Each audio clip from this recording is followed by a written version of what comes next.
Dan ini saya menemukan sendiri gitu, temennya anak saya yang bilang pacaran sama AI. Ada platform di AI yang bisa bentuk karakter, kemudian jadi teman ngobrol dan segala macam, dan dia state bahwa ini adalah pacar saya. Gitu.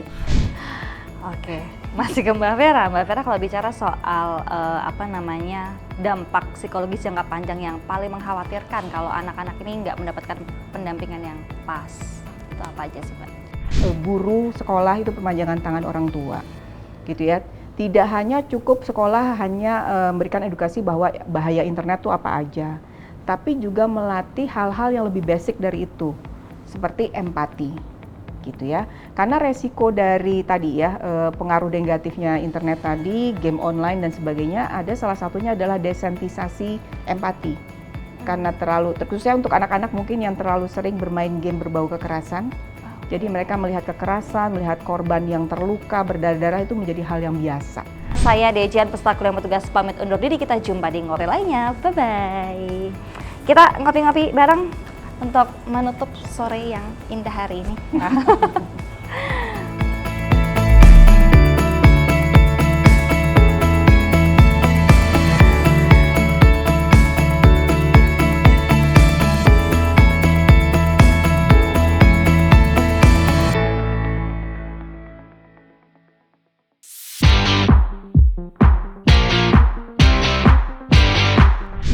Halo Sobat Tempo semuanya, apa kabar? Kalian hari ini semoga sehat, happy juga tentunya, karena kita bertemu kembali dalam bincang santai ngopi, ngobrol inspirasi bersama saya, Dewi Jihad. Dan di episode kali ini, Ngopi berkolaborasi dengan APSI dan juga Koalisi Damai. Kita akan mengulas tentang Peraturan Pemerintah Nomor 17 Tahun 2025 tentang tata kelola penyelenggaraan sistem elektronik dalam perlindungan anak atau dikenal dengan PP Tunas. Kali ini saya sedang berada di Tengku Coffee Tebe, di mana hari ini pokoknya asik banget ngobrol, bisa sambil menikmati kopi tentu saja yang asik, menyenangkan gitu. Dan tentunya bersama dengan dua narasumber saya yang istimewa banget. Di samping saya langsung ada Mas Indri Yatno Banyumurti atau akrabnya tuh disapa Mas Ibe ya. Halo Mas Ibe. Halo Mbak Jia. Apa kabar? Baik, alhamdulillah. Alhamdulillah sehat ya. Beliau adalah Direktur Eksekutif ICT Watch. Dan kemudian di sampingnya ada psikolog anak dan remaja, ada Mbak Vera Ita Biliana Hadiwijoyo. Benar ya Mbak ya? Benar. Halo Mbak Vera. Halo Mbak Senang ketemu dengan Mbak Vera. Saya juga sehat? Sehat. Alhamdulillah, luar biasa. Asik ini kalau ada narasumber udah ready ya. Kita mau ngobrol di Ngopi, ngobrol inspirasi Edu Talks. Nah, saya yang pertama akan ke Mas Ibe dulu kayaknya yang bisa menjelaskan tentang dari sudut pandang pemantauan kawan-kawan ICT Watch. Sebenarnya seperti apa sih Mas tingkat kerentanan anak terhadap eksploitasi digital di Indonesia? Itu kondisinya Iya, kalau ngomongin tingkat kerentanan di dunia digital sebenarnya ada beberapa aspek sih ya di anak-anak. Yang jelas yang paling sering disorot tuh konten. Ya, konten-konten yang belum layak disaksikan oleh anak, apakah itu pornografi, kekerasan dan lain sebagainya. Terus yang kedua juga ada terkait dengan kecanduan. Ini juga jadi momok yang paling banyak diresahkan oleh orang tua juga, di mana anak tidak lepas dari perangkat digitalnya, dari gadgetnya. Terus yang ketiga juga ada terkait dengan eksploitasi konsumen sekarang yang termasuk yang dibahas di PP Tunas ini juga. Bagaimana anak dieksploitasi untuk menjadi konsumen sebenarnya, untuk dalam tanda kutip merangsang mereka untuk jadi konsumtif. Yang keempat yang jadi masalah juga terkait dengan privasi. Anak-anak ini banyak yang belum paham batasan mana data pribadi yang boleh dia share, mana yang menjadi ranah yang memang hanya orang-orang tertentu saja. Privasi, hak dan kewajibannya ini yang masih belum dipahami oleh anak-anak. Jadi ini juga jadi masalah juga ketika anak-anak beraktivitas di ruang digital. Dan yang mungkin juga nanti akan banyak dibahas Mbak Vera, masalah kesehatan mental. Ini juga jadi ramai juga sekarang gitu ya. Dimana sekarang katanya apa, ChatGPT jadi teman curhat gitu ya. Dan ini saya menemukan sendiri gitu, temennya anak saya yang bilang pacaran sama AI. Ada platform di AI yang bisa bentuk karakter, kemudian jadi teman ngobrol dan segala macam, dan dia state bahwa ini adalah pacar saya. Gitu. Kesehatan fisik juga, ya, bicara kesehatan fisik anak-anak yang tidak bisa balancing, tidak bisa menyeimbangkan antara aktivitas di dunia nyata dan dunia digital juga akan menjadi masalah fisik juga kan, dimana ya matanya lah, postur tubuh dan lain sebagainya. Jadi sebenarnya banyak kerentanan kalau bicara aktivitas anak di ruang digital, apalagi sekarang kalau era saya itu dulu kan bilangnya ada dunia nyata, ada dunia maya.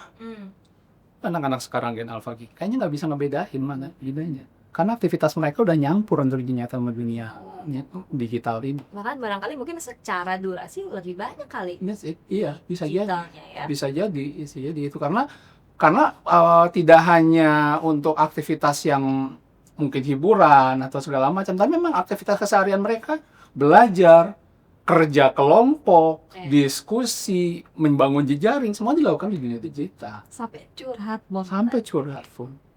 dunia digital ya. Aduh, oke. Ini akan kita bahas Iya. jauh nanti ya. Tapi Mas, sebelum saya ke Mbak Vera, Mas Ibe, soal tantangan yang paling signifikan dalam penerapannya begitu ya. Ini konteksnya terkait dengan kesiapan regulasi. Itu Iya. gimana sih, Mas?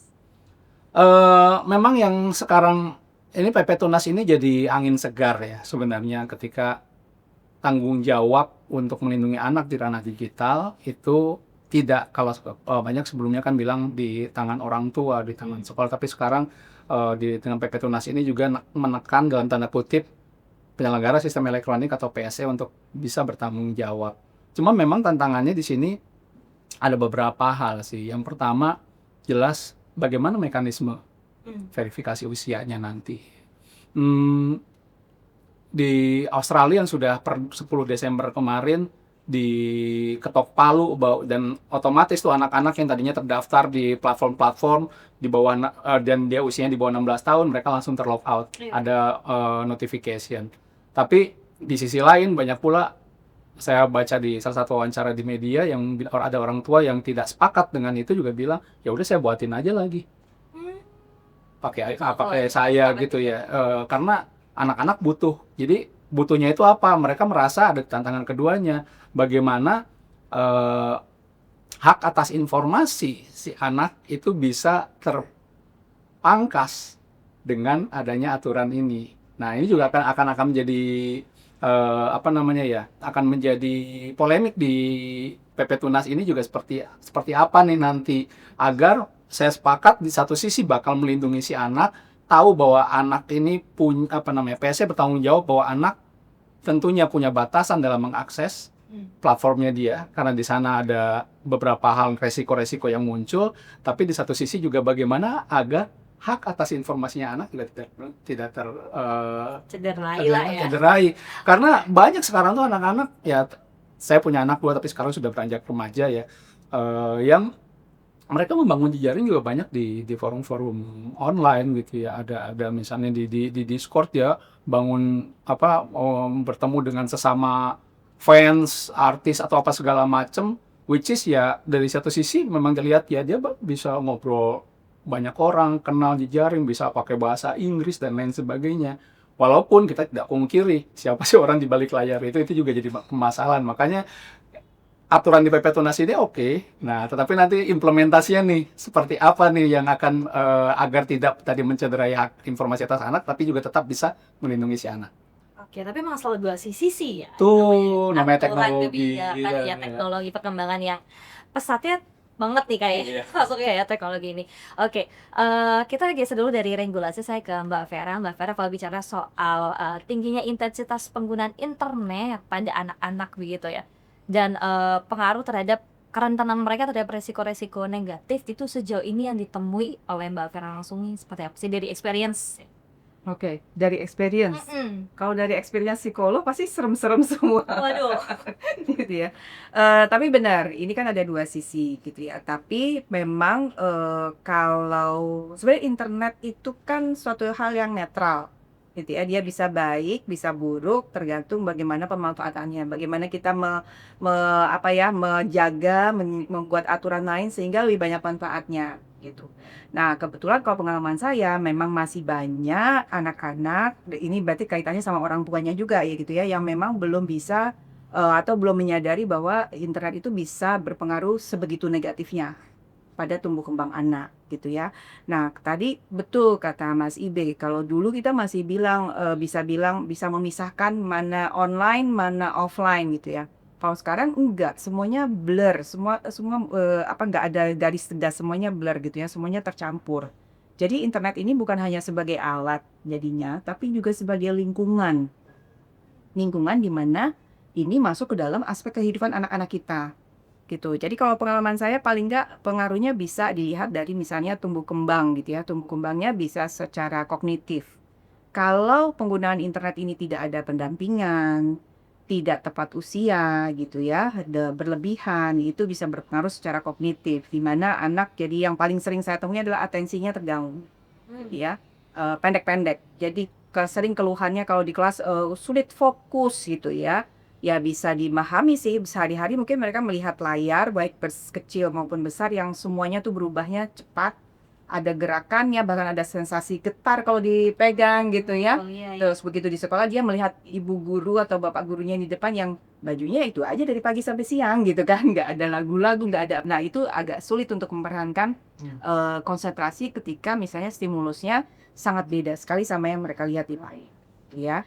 Terus ada juga yang gangguannya ke perkembangan bahasa gitu karena stimulasinya namanya stimulasinya kurang yang dua arah gitu ya dari masa tumbuh kembangnya.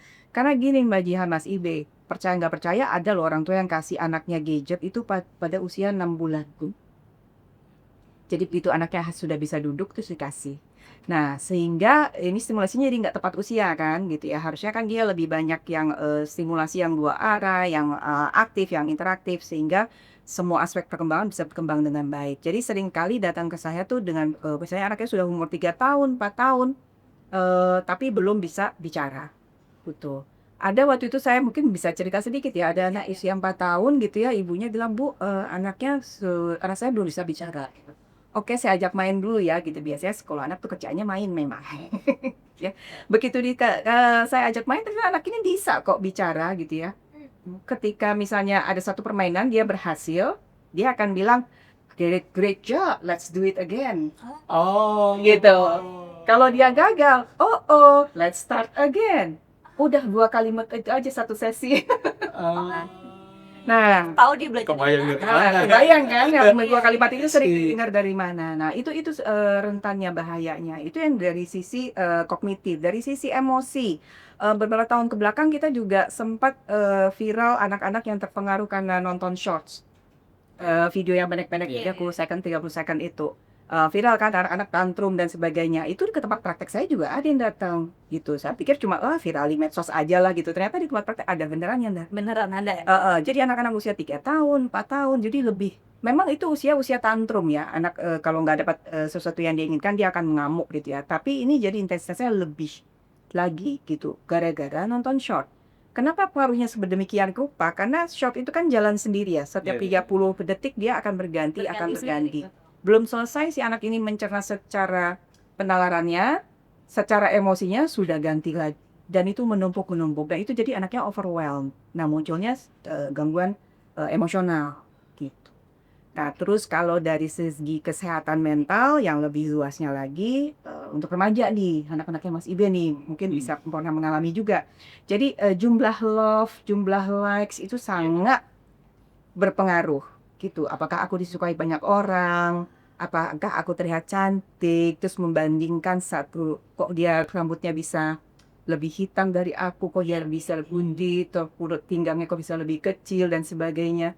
Secara alamiah, anak-anak di usia remaja itu memang mereka akan membandingkan diri mereka dengan yang lain. Tapi thanks to media sosial, internet, perbandingan itu menjadi bisa semakin luas dan semakin tajam. Dan ini berpengaruh ke kesehatan mental mereka. Belum FOMO, ya. Iya. Jadi setiap hari harus Not website, baik. ya, karena mereka takut ketinggalan informasi. Terus ada resiko adiksi, ketagihan untuk game. Ya, nggak bisa disalahkan karena memang game itu dirancang supaya kita memang nempel terus di situ. Karena keuntungannya datangnya dari situ kan, dari lama kita bermain, naik level dan sebagainya. Nah, anak-anak sangat rentan untuk terpengaruh akan hal itu karena fungsi eksekutif di otak mereka memang belum matang gitu ya. Fungsi eksekutif itu yang membantu kita untuk menahan diri. Tunggu dulu, aku mau ngerjain PR dulu. Nah, itu fungsi eksekutif tuh salah satunya. Oh, nanti dulu aku mau ngerjain ini dulu. Itu fungsi eksekutif. Nah, fungsi eksekutif ini belum berkembang di usia anak-anak. Berkembangnya di usia 20 tahunan, which is masih long way to go gitu ya. Gitu. Nah, terus dari sisi kerentanan tadi yang disampaikan sama Mas Iben juga ada ya.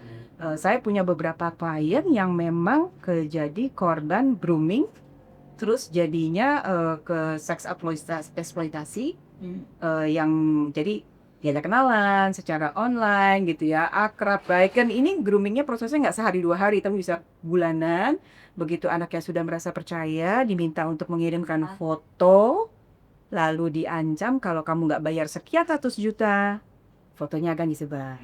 Nah itu klien saya ada yang di Jakarta, ada yang di luar kota, di luar Jakarta juga ada yang jadi korban. Jadi rata sih semuanya ada resiko seperti itu. Oke, wah, ternyata banyak banget sih Mbak. Aku nggak expect. Aku mikirnya kayak mungkin orang-orang yang datang ke Mbak Vera ini masih punya privilege karena dia orang tuanya berarti punya kesadaran atau anggota keluarga punya kesadaran untuk datang. Bagaimana dengan anak-anak yang tidak begitu kan? Nggak usah lah kalau ngomongin ketergantungan aja satu poin tadi aja, nggak usah anak remaja, kita orang tua aja kan suka kayak pas. Nah itu masalahnya juga Mbak Jihan. Kita pun terus terang aja gitu ya, seperti orang dewasa mengakui bahwa kita pun tawerna akan kecanggihan yang disodorkan oleh si internet ini gitu. Saya pernah lihat ada satu pemandangan di mana anak-anaknya, saya lihat biasanya kan pemandangan umum kalau masuk restoran semuanya berdoa dengan khusyuk kan. Gitu ya, maksudnya gitu. Nah, tuh hari ini saya lihat ada satu keluarga yang saya udah senang nih. Wih, anaknya nggak dikasih gadget nih. Anaknya 2, usia di bawah 7 tahun lah dua-duanya gitu ya. Dibiarkan berlari-lari abis selesai makan mereka main-main di sekitar restoran. Tapi orang tuanya yang begini gitu. Jadi sama aja sih. Iya sih. Kalau sekarang makanya muncul istilah brain roots. Ya, itu yang kayak agak relate, bukan agak sih, relate banget kayaknya. Tadi kayak masa itu mau namanya. Enggak, jadi keingetan. Sebenarnya yang jadi saya pernah juga waktu itu di SMP atau masa ngisi, terus kemudian pas ini ada anak SMP ngasih tahu akun IG-nya. Postingannya kosong. Iya. Tapi ada highlightnya. Saya tanya kan kenapa kamu nggak pernah posting, terus ngapain punya akun IG? Posting kok. Tapi paling 1-2 hari dihapus. Hah? Iya. Buat kita kan nggak relate ya. Buat Gen Z, Gen X, Gen Y kan nggak relate. Kenapa gitu kan? Buat kita dokumentasi. Karena takut like-nya dikit. Itu kan nggak masuk logika. Nah ini yang makanya balik lagi, orang tua ini penting komunikasi kayak gitu, karena paradigma anak-anak tuh udah mulai beda banget gitu dengan kita gitu. Kaget gitu. Hah? Kenapa? Ya supaya tahu like-nya dikit, males. Jadi saya posting 2-3 kali hapus. Ini kosong postingannya. Padahal dia suka posting. Jadi ada alasannya kenapa like-nya dikit. Oh ya karena 2 hari gua hapus kok. Gitu. Jadi alasannya alasan. Tapi kalau highlight-nya ada, lengkap, highlight-nya panjang gitu nya intinya. Iya, Tapi banyak kita tahu teman-teman Gen Z begitu ya, tapi nggak pernah tahu kok ternyata alasan itu, Mas. itu saya tanya langsung, makanya saya juga yang dia yang saya langsung ini, gimana ya cara orang tua bisa connect dengan anak gitu ya, memahami paradigma, memahami perspektif anak terhadap platform digital ini.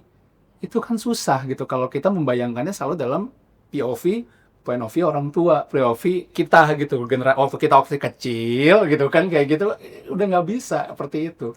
Itu jadi tantangan juga sebenarnya, karena itu bisa ngerembet ke yang lain. Iya, kayak semacam hal gini. Dulu tuh kalau main game kan ya kita dibatasin gitu ya. Main game tuh berapa jam sehari gitu ya. Tapi banyak orang tua yang tanya ke saya gitu, Bu, kalau misalnya anak saya main game bareng-bareng temennya, itu gimana gitu. Jadi main game terus mabar istilahnya gitu ya, terus ngobrol pakai Discord dan sebagainya. Nah, kalau sekarang itu udah nggak bisa lagi kita masukkan ke dalam main game yang asik sendiri. Kalau saya istilahnya itu adalah sosialisasi. Gitu. Karena sejak pandemi, anak-anak kan nggak bisa keluar tuh. Mereka menjadikan game itu menjadi wadah untuk berinteraksi dengan teman-temannya. Nah, itu tuh satu pergeseran juga bahwa kalau misalnya main gamenya rame-rame, interaksi dengan teman-teman gitu, dengan catatan teman-teman yang mereka benar-benar kenal ya. Bukan dengan orang asing yang kenalan di online. Kalau itu is a big no-no tetap gitu. Jadi kalau misalnya mereka main dengan teman sekolahnya, main game, itu masih oke. Itu hitungannya adalah sosialisasi gitu. Jadinya kemarin tahun baruan, anak saya di rumah kan, dia malah kita nggak pernah aneh-aneh malam tahun baruan di rumah. Terus dia besoknya cerita, tadi malam baru party Oh, party. di Roblox. Oh, oke. Siap. Jadi Roblox dia sama teman-temannya bikin ngumpul gitu ya, udah merayakan malam tahun baru online di Roblox. Di dunia Roblox. Orang tua tuh akan berpikir apa asiknya, tapi buat mereka that's fun gitu ya, itu jadi nyangka. Karena jangan lupa Mas Mbak, mungkin mereka juga mengalami masa-masa pandemi kemarin kali ya, ada faktor itu juga kali ya.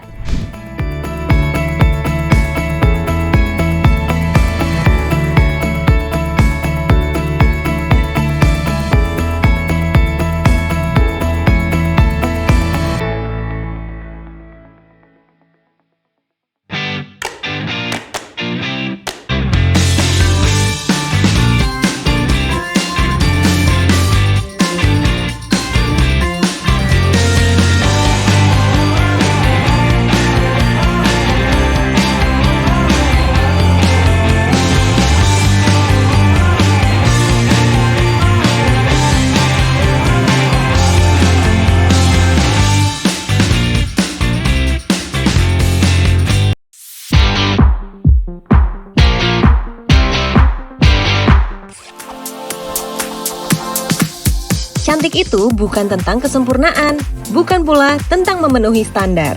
Cantika.com hadir memenuhi kebutuhan perempuan atas berbagai peran yang dijalani.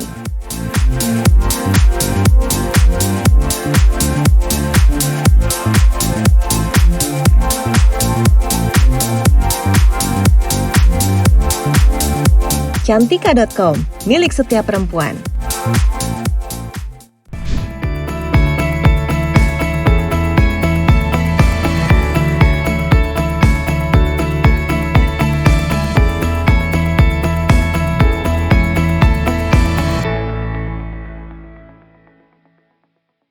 Oke, kalau gitu saya balik lagi ke Mas Ibe nih. Mas Ibe, kalau bicara betapa challenging-nya gitu ya, regulasi ini dibentuk, tentu kan menyesuaikan dengan kondisi yang serba banyak perubahan dan segala macam gitu ya. Apa sih tantangan yang terbesar dari PP Tunas ini kalau mau diimplementasikan secara penuh?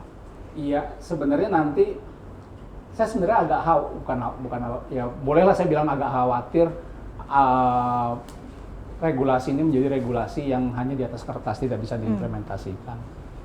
Karena sampai sekarang misalnya teknologi untuk age verification, verifikasi usia ini belum ada yang proven juga, belum ada yang bisa terbukti bisa membatasi anak itu bisa ya di usia sekian itu nggak bisa, itu apa nantinya.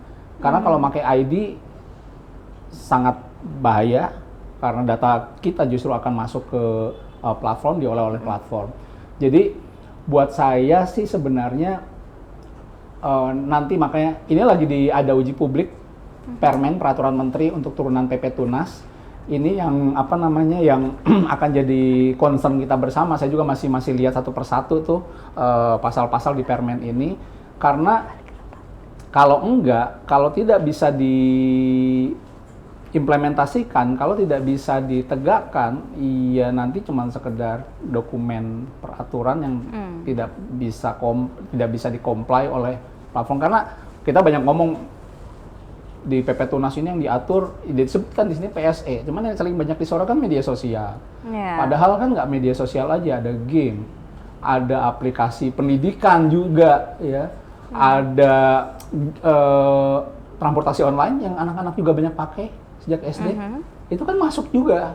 Padahal misalnya di salah satu di pasalnya kan di PP Tunas bilang nggak boleh ada geolocation yang tepat. Kalau transportasi online kan ada. Ya mau nggak mau ya. Mau nggak mau harus ada gitu ya. Tapi spesifikannya nanti ada bisa pengecualiannya seperti apa. Nah ini yang masih sebenarnya oleh karena itu penting buat kita kawal bersama sebenarnya. Tapi saya sih melihat PP Tunas ini paling tidak bisa memberikan responsibility yang lebih buat platform untuk lebih care, lebih concern terhadap isu perlindungan anak di platformnya mereka. Ya, tapi optimisnya masih ada ya dengan Optimis adanya masih ada. regulasi ini ya. Apa bagian apa yang bisa kita dorong supaya lebih optimal, Mas?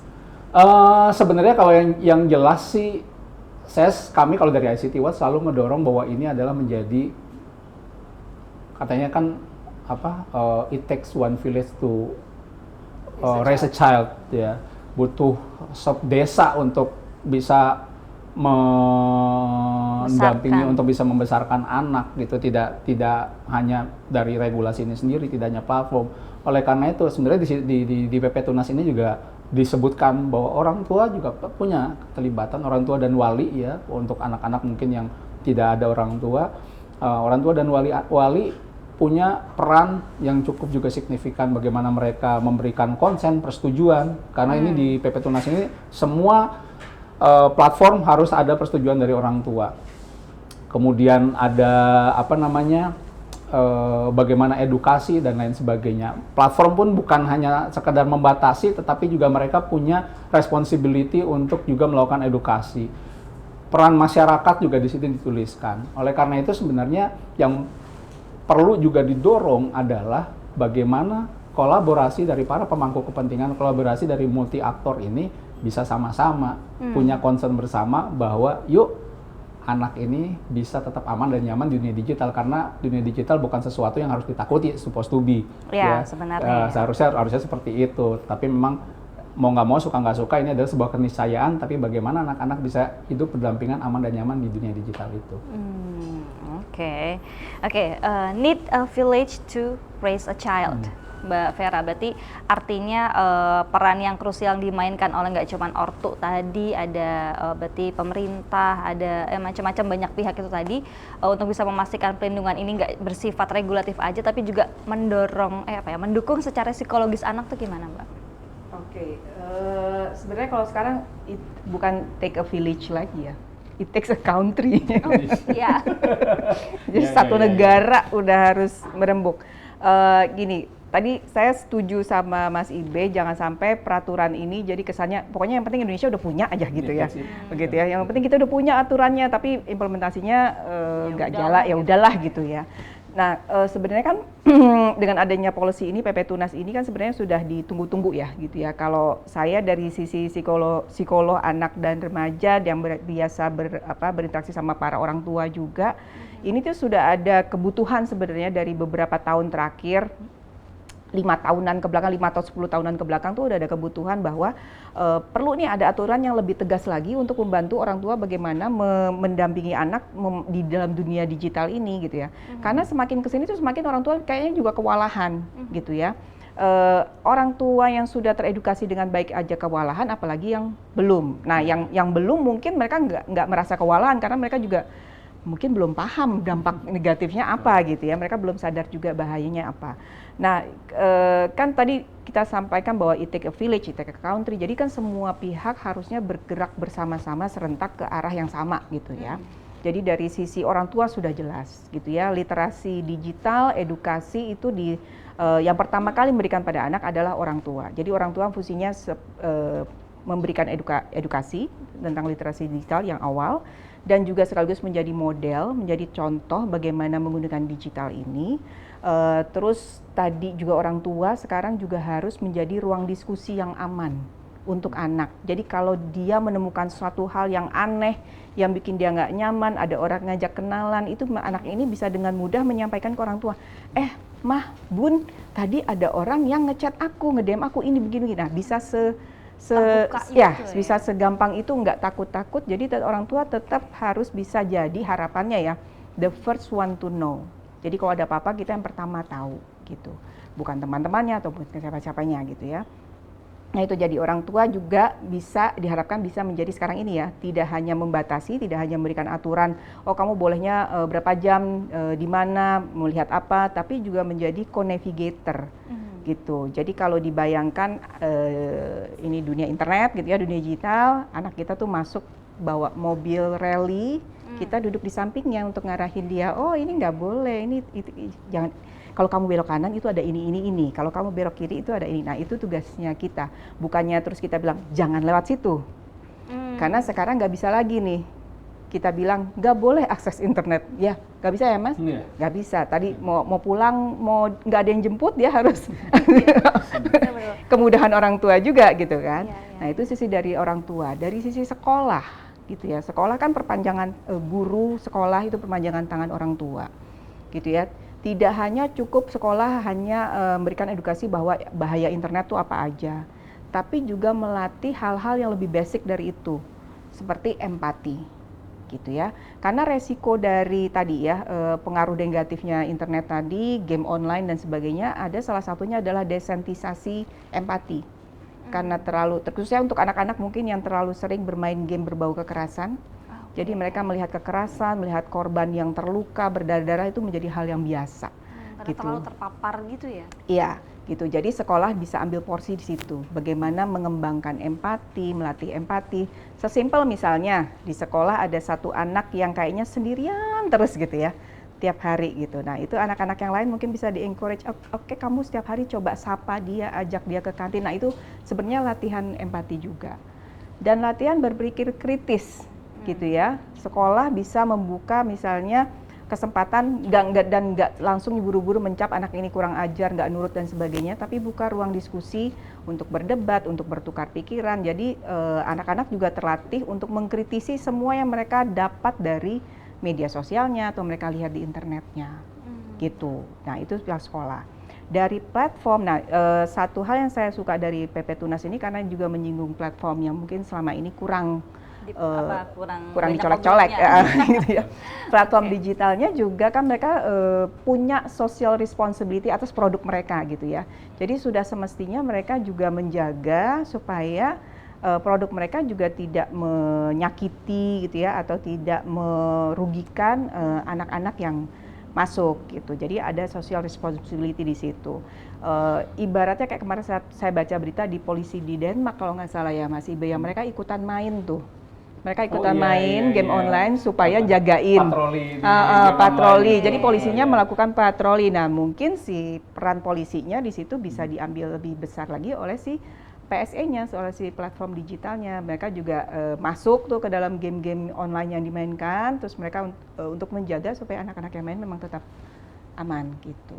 Oke, tapi dari contoh polisi yang ada di Denmark itu Mbak, apakah artinya orang tua kan bisa ya orang tua langsung, guru dan segala macamnya tadi harus juga menguasai atau ya setidaknya sedikit paham lah ya terhadap kemajuan teknologi ini. Kadang kan ada yang mungkin orang tua yang nggak ngerti Discord, nggak ngerti Roblox, sementara kita juga perlu melakukan pengawasan itu tadi. Ya, saya juga termasuk orang tua yang gaptek terus terang. Gitu ya. Tapi pasti ada cara supaya untuk kita tetap involved, tetap terkoneksi dengan si dunia anak ini, gitu ya. Jadi idealnya memang kita tahu semua, tahu bagaimana akses ini, akses itu, tahu bagaimana cara main game tertentu sehingga kita bisa main game anak-anak. Tapi kan nggak bisa semua orang tua bisa seperti itu, termasuk khususnya mungkin emak-emak seperti saya yang nggak ngertian gitu ya. Nah caranya adalah kita tunjukkan minat saja gitu ya, tunjukkan minat kepada kamu main apa sih gitu ya. Main apa sihnya tuh nanyanya juga bukan, oh main apaan sih gitu, bukan gitu. Bukan julid ya, tapi beneran bertanya ya. Ya main apa sih, asik banget gitu ya. Ada satu pengalaman klien saya orang tua gitu ya. Jadi orang tua ini, ibu ini kesulitan untuk mendekati anaknya yang memang sehari-harinya pulang sekolah tuh langsung main game online gitu. Jadi si ibu ini gimana ya Bu supaya saya nggak ngerti cara main gamenya, tapi saya pengen tetap dekat, pengen tetap terkoneksi gitu. Terus saya bilang, Ibu kalau dia lagi main game, duduk aja di sampingnya, nggak usah ngomong apa-apa, nggak usah nanya-nanya, karena sebelumnya kalau ibunya nanya, pasti diusir sama anaknya. Apa sih mama gangguin aja gitu, aku lagi main gitu. Nah jadi duduk aja, apa yang dilakukan? Lus-lus aja Bu, punggungnya, kepalanya, kecup, udah nggak usah ngomong-ngomong, terus ibu diem aja, baca apa kek, ibu asik juga sendiri gitu. Nah, itu dilakukan terus berulang-ulang. Ini pengalaman nyata ya, gitu ya, dilakukan berulang-ulang sampai akhirnya si anaknya ketika ibunya masuk ke kamar mendekati, gamenya ditaruh, terus ngobrol. Gitu. Tapi itu pasti bukan sekali percobaan sih ya. Bukan sekali percobaan, tentu butuh effort. Nah, satu hal lagi yang bisa, mungkin ini tips praktis kali ya, gitu ya. Banyak orang tua yang menganggap dengan berteman dengan anak di media sosial gitu ya, oh anak saya punya akun medsos, saya sudah berteman, oke itu oke dong. aman gitu ya. Tapi nggak seaman itu kan anaknya. Punya second account. Nah itu. Atau simpelnya di hide. Anaknya Mas Ibo punya berapa account? Punya second account. Oh, punya. Tapi Kan ada ngomong third saya. account, fourth Saya nggak account, tahu ya, ya, tapi sampai at least 10. ada second account yang nyeleneh, itu saya kasih tahu ke saya. Oh iya. Oke. Iya, dan kalau anak saya dia kasih tahu, tapi dia bilang, Mama nggak boleh love di situ ya. Iya, nggak boleh love." betul. Kan nggak boleh berteman yang di second account itu. Hmm. Nah jadi kan dengan berteman di medsos belum tentu menjamin keamanan juga gitu ya. Dan ini yang gini, balik lagi ke satu poin yang memang mungkin terdengarnya klise adalah komunikasi gitu. Balik lagi pasti ke situ, komunikasi lagi. Nah caranya gimana? Kalau saya dulu ya, saya lihat anak saya ikut follow akun apa saja gitu. Kebetulan dulu anak-anak saya waktu kecil-kecil doyannya film Marvel Comics dan sebagainya. Saya nggak ngerti ceritanya. Udah awal-awal masih ngikutin, tapi lama-lama terlalu complicated ceritanya Marvel, gitu ya. Tapi saya follow itu akunnya. Kenapa kita follow? Sehingga kalau dia ada update info muncul di timeline kita, gitu. Kita bisa lihat. Nah, tuh begitu mereka pulang sekolah itu jadi bahan obrolan, topik. Nah itu apa ya istilahnya cantolan kita buat anak-anak supaya kita tetap ada di dunianya. Oke. Saya mau nambahin pengalaman sebenarnya Enggak. ngomongin komunikasi ini memang benar sih kedengaran klise, tapi itu jadi kunci ya Mbak ya. Betul. Itu jadi kunci karena tadi balik pertanyaan kalau anak-anak orang tua yang gaptek seperti apa. Saya walaupun titelnya afirmasi saya Direktur Eksekutif ICT Watch, saya kalau udah ngomongin ke dunia anak-anak blank juga. Dulu pas zaman anak saya pakai Wattpad. Oke, Wattpad. Mereka dia rajin nulis di Wattpad. Apaan Wattpad gitu ya udah. Intinya saya tanya, bener, datang tanya. Kalau saya sih nanya, nulis apa sih di Wattpad?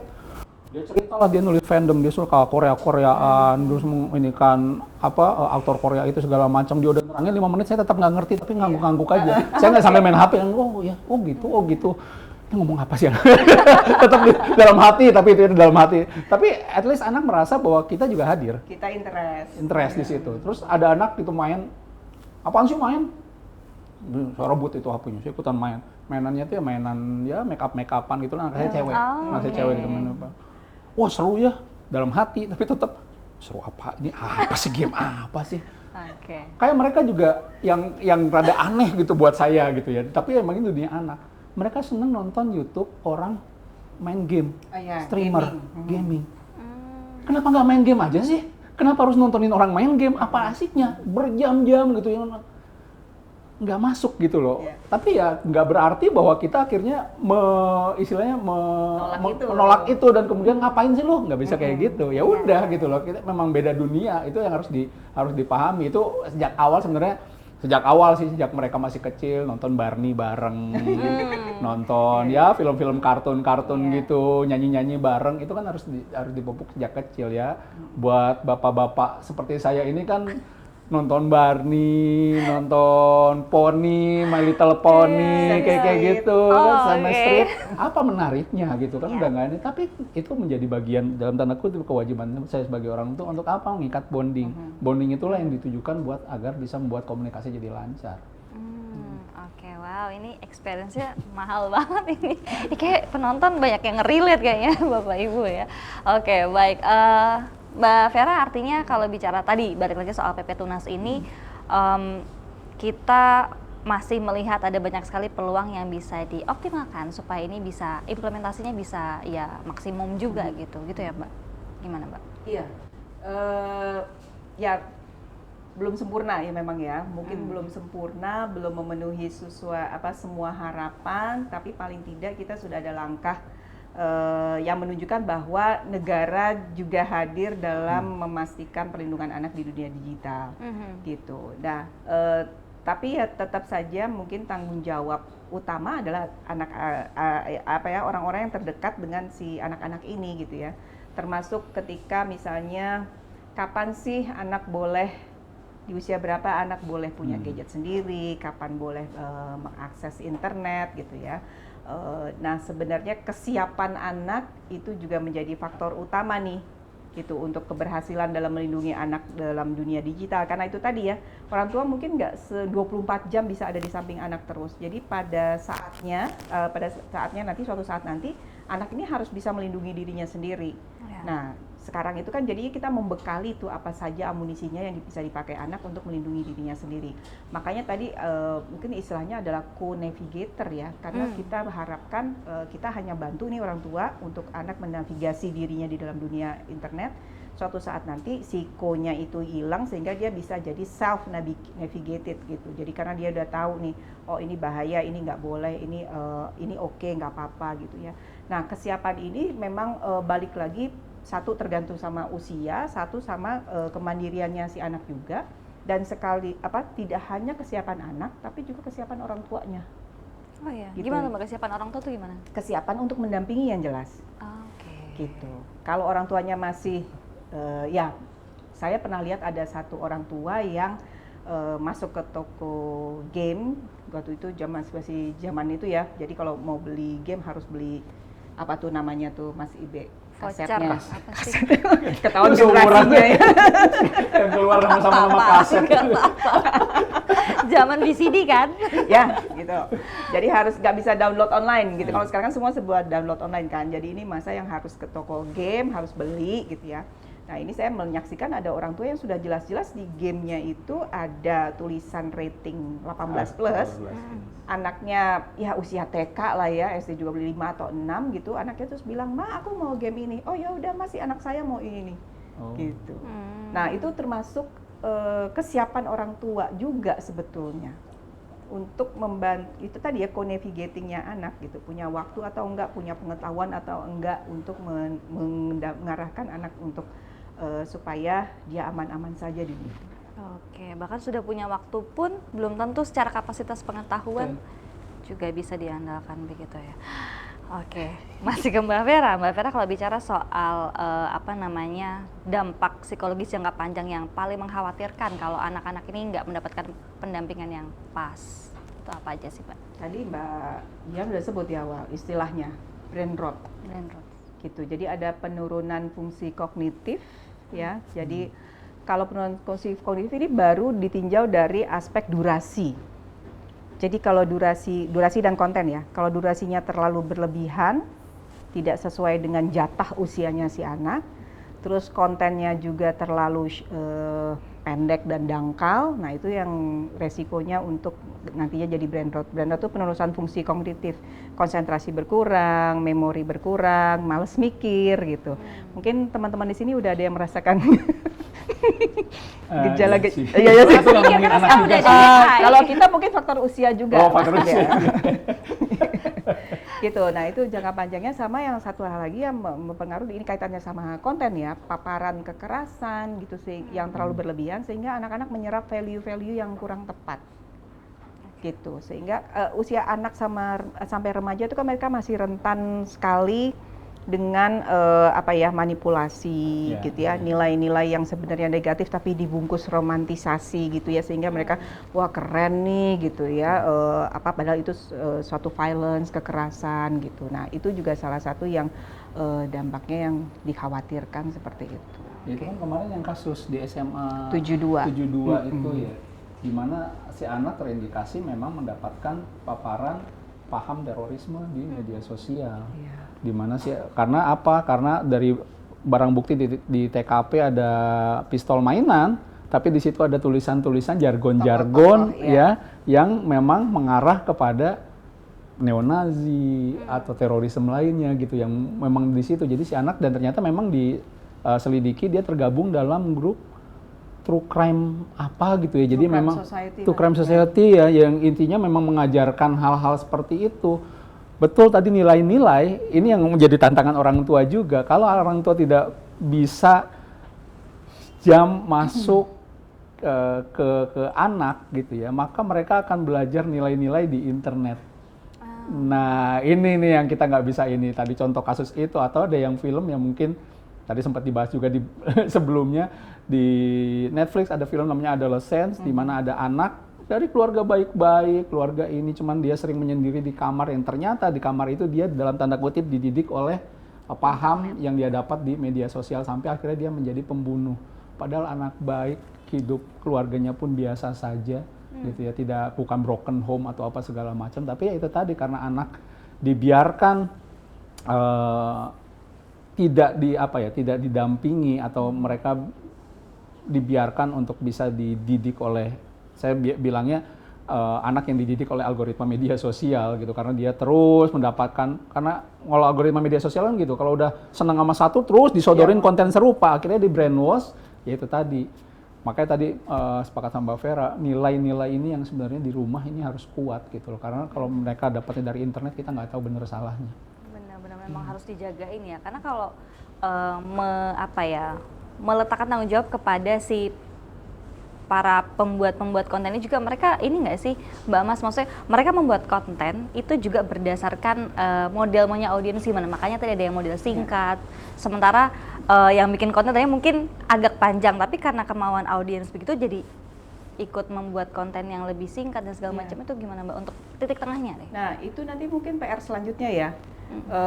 Kalau menurut saya penting juga untuk diseleksi siapa saja yang bisa bikin konten, ya nggak sih Mas? Gitu ya. Ini lagi-lagi saya dengar berita ya di Cina, itu mereka sudah mengeluarkan aturan bahwa influencer atau konten kreator mereka sudah harus punya sertifikasi bahwa mereka berhak bicara tentang hal itu.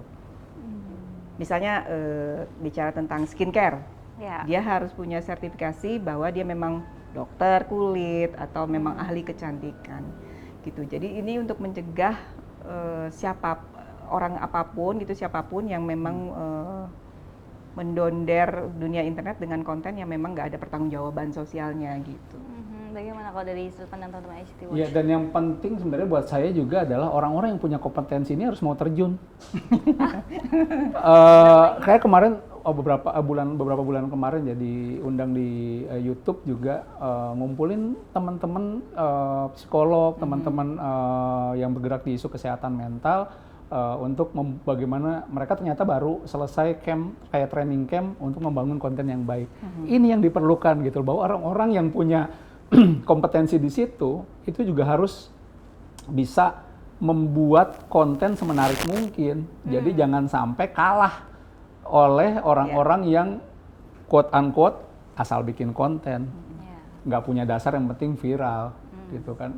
Ini berat, memang berat, karena ya kebayang kan kalau misalnya orang seperti Mbak Vera yang punya tugas gini kemudian harus memikirkan saya bikin konten yang bagus gimana ya, kan repot ya kan, tidak mudah karena kesehariannya pun sibuk. Kalau mereka pekerjaannya emang bikin konten, jadi nggak mikirin gitu loh, nggak mikirin isinya seperti apa. Mbak Vera kalau udah sehariannya sibuk harus mikirin konten, kemasannya harus ilmiah segala macam, tapi harus menarik. Kalau mereka nggak mikir ilmiahnya, yang penting menarik. Yang menarik kan asal comot-comot aja. Ini yang jadi tantangan juga sebenarnya buat para para profesional gitu ya, dalam segala bidang gitu, untuk bisa mengemas konten yang menarik. Dan ini sekarang sudah mulai banyak, dokter sudah banyak yang menarik juga kontennya gitu ya, yang dari sisi teknologi gitu ya. Kita kenal juga yang kemarin matematika Alif Toweo gitu ya, yang sekarang jadi dia alumnus dari matematika ITB yang wah luar biasa mengemas, semua dibahas gitu, sampai kemarin masalah 1+1 itu aja dia bahas, itu 11x11 dia bahas secara ilmiahnya itu kan, itu menarik gitu. Butuh orang-orang yang mau sebenarnya dalam tanda kutip mengeluangkan waktunya membuat konten yang menarik, yang tahu pasarnya seperti apa, tetapi dengan muatan yang benar.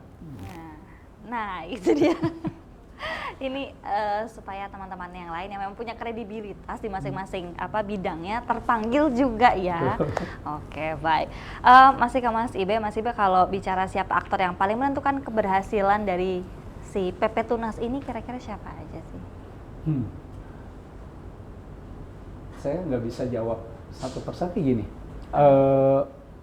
Pemerintah jelas menyiapkan regulasinya ya, dan harus bisa menegakkannya. Ini yang jadi kunci. Tapi yang utama berikutnya adalah PSE-nya. Mereka yang punya tanggung jawab, mereka yang punya responsibility, mereka yang dalam tanda kutip diatur cukup ketat dalam PP Tunas ini. Mereka yang harus bisa comply sama PP Tunas ini. Yang ketiga tentunya tadi udah kita bicarakan banyak, orang tua, lingkungan sekolah, nggak mungkin juga lepas tangan. Makanya di PP Tunas ini disebutkan peran dari negara seperti apa, PSE seperti apa, orang tua seperti apa, masyarakat seperti apa. Karena ini menjadi, ya itu tadi, it needs one country to raise a child, bukan one village lagi. Ya karena memang ini menjadi kolaborasi yang kalau saya bicaranya selalu dari hulu ke hilir. Dari hulu ada regulasinya, ada edukasinya, literasi digital segala macam. Di midstreamnya ada teknologi yang harusnya dikembangkan oleh para platform untuk bisa comply, untuk bisa membahas terkait misalnya pembatasan usia ini. Gimana sih bisa menentukan, kan kalau ini batasannya di bawah 6 sampai 13, 13 sampai 16, 16 sampai 18 gitu ya.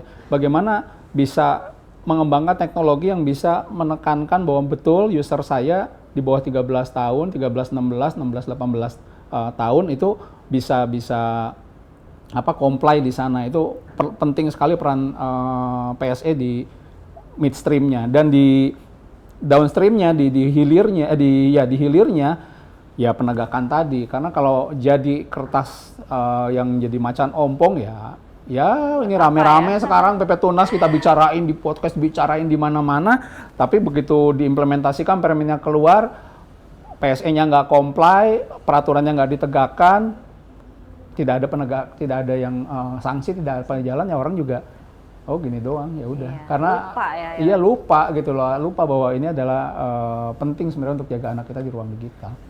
Oke, apakah ada negara-negara yang bisa kita jadikan contoh teladan begitu yang punya aturan-aturan yang ya itu bisa kita teladani, tapi kita juga sebagai bangsa nggak cuma nyontek doang tapi berhasil untuk bisa mengimplementasikan. UK punya Online Safety Act, ya itu juga baru 2 tahun lalu juga kalau nggak salah ditegakkannya pertengahan tahun lalu. Ini masih implementasinya masih kita lihat juga. Australia dengan pembatasan yang disebut sebagai negara pertama yang membatasi medsos buat anak di usia 16 tahun dari baru per 10 Desember juga, dan di sana pun sebenarnya banyak pro kontra ya. Oh iya, Mas. Banyak pro kontra baik nggak cuma di level masyarakat, di level legislatif pun ada pro kontra di sana karena mereka merasa ini akan membatasi hak anak. Pun juga implementasinya akan seperti apa. Anak tinggal bilang aja bahwa saya usianya di atas 18 tahun, di atas 16 tahun, bikin akun toh selesai juga gitu. Jadi masih banyak. Jadi kalau ngomongin contoh negara yang clearly ini saya sih belum nemu ya, belum nemu, tapi aturannya memang bisa kita lihat ya, bisa kita adopt. Balik lagi tadi sepakat bahwa ini harus diadopt, ngelihat dari kultur kita, ngelihat dari budaya kita, bagaimana juga kebiasaan masyarakat Indonesia secara umum. Karena nggak bisa plak-plak kemarin juga sempat ngebahas ini ngomongin peran orang tua, ada peserta angkat tangan Pak, saya dari pengurus panti asuhan, dari tadi ngomongin peran orang tua, gimana sebenarnya peran kami gitu yang harus kami dinikan di tempat saya, karena kami juga merasa hambatan ABCD segala macam. Nah ini yang hal-hal seperti ini yang kadang-kadang luput gitu ya, luput untuk jadi perhatian. Jadi benar-benar ini penting untuk melihat aturan ini, PP Tunas ini secara komprehensif, tadi dari seluruh multi stakeholder, seluruh aktor yang berperan di sana, dari hulu ke hilirnya seperti apa, ini harus dilihat secara menyeluruh. Oke, panjang kayaknya jalannya. That's okay, nggak apa-apa, kita harus tetap optimis. Mbak Vera, kalau bicara PP Tunas ini bertujuan membatasi resiko, lalu bagaimana caranya supaya anak-anak, remaja-remaja ini tetap bisa percaya diri, tetap ada koridornya ketika menggunakan media sosial dan segala macam? Satu tadi ya, balik lagi ke kesiapan gitu, kesiapan mereka untuk menghadapi apapun itu di dunia digital gitu ya. Kalau kita bicara usia itu ada batasan-batasannya sih. Kalau misalnya 2 tahun ke bawah tuh nggak boleh sama sekali gitu. Kenapa? Karena 2 tahun itu otak sedang pesat-pesatnya berkembang, jadi anak butuh stimulasi yang variatif gitu. Kalau sudah dengan gadget sudah itu kan nggak variatif ya, cuma di situ saja. Banyak orang tua yang bilang, Bu tapi kan saya kasihnya mainan puzzle, anaknya main puzzle gitu ya di usia 1 tahunan gitu. Ini tuh Manfaatnya cuma begini aja, tapi kalau main puzzle beneran itu manfaat motorik halusnya lebih banyak dia. Oh, baik. Memegang, dia merasakan tekstur sensori motornya itu lebih kaya stimulasinya gitu kan. Jadi disesuaikan dengan usianya. Dari usia 2 tahun sampai 3 tahun itu sudah boleh diperkenalkan. Tadi, balik lagi, yang 2 tahun ke bawah tadi nggak boleh sama sekali, kecuali untuk video call. Misalnya Mas Ibe anaknya masih bayi gitu ya, masih umur 1 tahunan gitu ya, kangen dari kantor, pengen video call, ngobrol, it's okay, nggak apa-apa. Nah, 2 tahun sampai ke 3 tahun itu sudah boleh diperkenalkan, kalau memang perlu gitu, kalau memang diperlukan. Kalau merasa nggak diperlukan, stimulasi yang nyatanya masih memenuhi tumbuh kembangnya, ya it's okay, nggak apa-apa juga gitu ya. 3 sampai 5 tahun sudah boleh yang sifatnya menonton gitu ya, paling maksimal sehari 30 menit gitu ya, 30 menit. Itu pun ya dilihat lagi edukasi tentu saja kepentingannya, untuk memberikan stimulasi tambahan, untuk membaca, untuk mengenal suara-suara binatang, biasanya lebih menarik kalau di gadget kan gitu ya. Nah, 5 tahun sampai usia 5 atau 6 sampai usia 12 itu 1 sampai 2 jam sehari. Tapi ini untuk kepentingan hiburan ya. Ini semenjak pandemi saya harus ada aturan baru nih Mas Ibe. Jadi 1 sampai 2 jam sehari untuk yang sifatnya hiburan. Di luar kepentingan belajar. Karena orang tua nanti protes, "Bu, dia les ininya online, les itunya online." Nah, itu di luar itu. Jadi 1 sampai 2 jam sehari untuk yang memang dia main atau hiburan di situ. Tapi kalau dari rekomendasi pribadi saya untuk game, apapun itu bentuknya, sebaiknya diplotkan di weekend saja, jadi tidak harian, karena ada resiko adiksi tadi. Nah, 12 tahun ke atas sampai usia remaja itu waktunya mungkin bisa lebih fleksibel lagi, asal tidak mengganggu satu yang utama. Kalau remaja ini problemnya pasti tidur, gitu ya, tidak mengganggu jam tidur. Jam tidurnya berapa lama sih kalau remaja? Gitu ya, kalau remaja usia, klien-klien saya tuh remaja, saya bilang, kamu tuh masih 9 jam harusnya tidur malamnya. Mereka kan nawar, nggak bisa Bu, saya 9 jam tidur gitu. Gini. Topik perdebatan saya sama saya. Ya kan? Kita juga. Akhirnya mentok-mentok, jadi kayak orang jual beli, ya udah kamu sanggupnya berapa jam? Gitu. Jadi kalau pengalaman saya sama klien, mereka tuh oke-nya di 6 sampai 7 jam. Jadi dalam 24 jam itu, taruhlah 7 jam mereka harus tidur, terus ada sisa waktu untuk makan bersama keluarga, ibadah, belajar, olahraga. Nah, sisanya itu baru tuh buat si internet, medsos, dan sebagainya, itu diatur gitu. Itu dari durasi waktu, jangan lupa tadi pengetatan penjagaannya ya. Iya. Dan di PP Tunas sebenarnya apa yang disampaikan Mbak Vero ditegasin sih. Jadi di setiap PSS sekarang itu harus ada sleep punya mode ya, kategorisasi usia 3 sampai 5, 6, 9, 10, 12, 12, 15, 16, 18. Jadi mereka harus menetapkan itu, walaupun di kriteria itu termasuk juga profil resikonya itu, ini yang menjadi tantangan juga. Ini harus ada self assessment sebenarnya.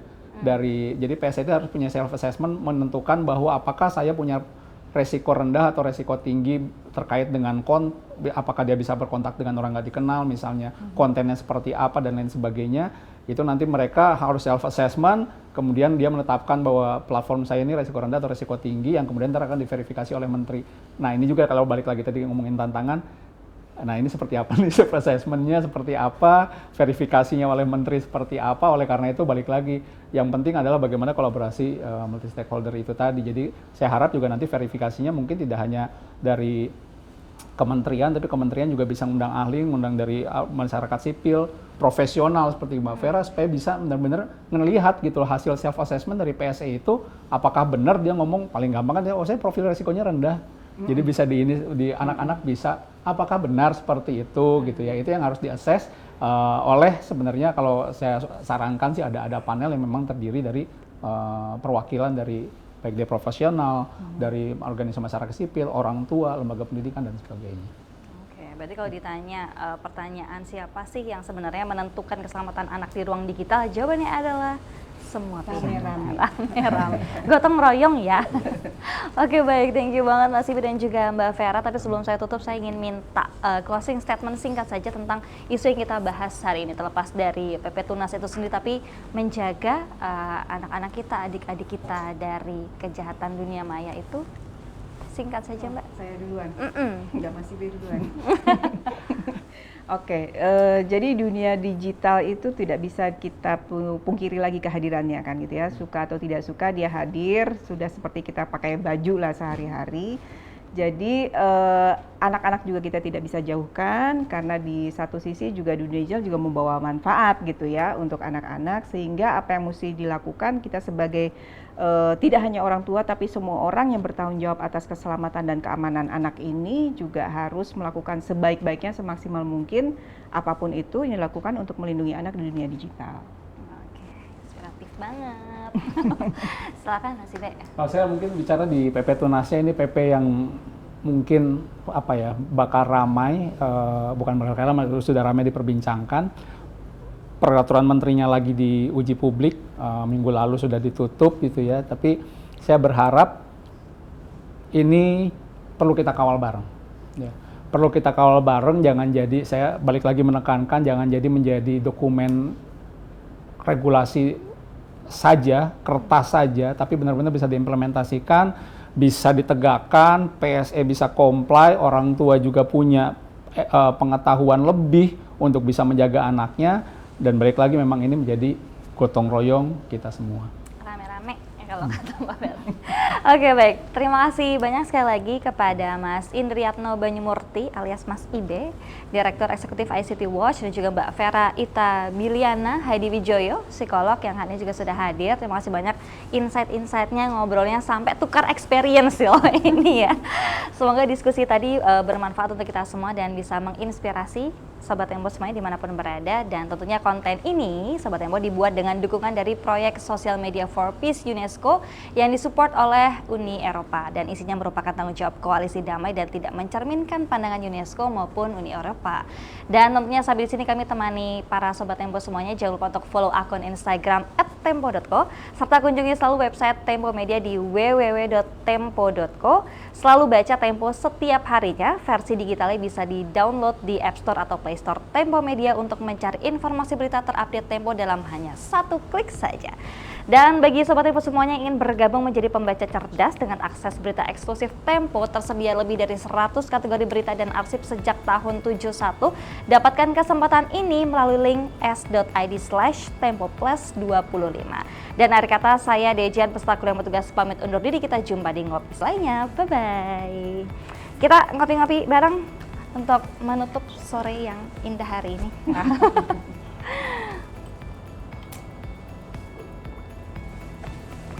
Thank you banget Mas Ibe dan juga Sama-sama, Mbak Vera.